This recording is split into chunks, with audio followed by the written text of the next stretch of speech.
ताबडतोब बसल्या जागी एखादं गाणं जोडण्याची कला सुद्धा त्यांना अवगत असते.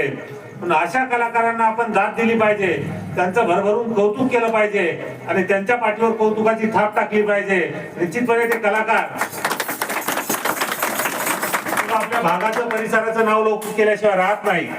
हे करत असतानाच आपण एक बक्षिसाचं माध्यम ठेवतो, परंतु या कलाकारांना कायमस्वरूपी मदत मिळण्यासाठी कलाकाराचं जे काही अनुदान असतं यासाठी सुद्धा आपण सगळ्या कलाकार मंडळींनी त्या ठिकाणी अर्ज केले पाहिजे आणि त्यात आमची जी काही मदत लागत असेल ती मदत निश्चित आम्ही तुम्हाला देऊ आणि कलाकाराचं जे काही मानधन असतं ते या सगळ्या कलाकारांना खूप झालं पाहिजे.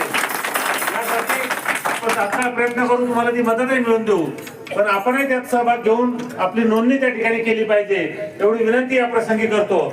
पुनश्च एकदा आपल्या सगळ्या आयोजकांचं मनापासून या ठिकाणी आभार व्यक्त करतो आणि आजच्या या वारीच्या माध्यमातून नागदेवतेच्या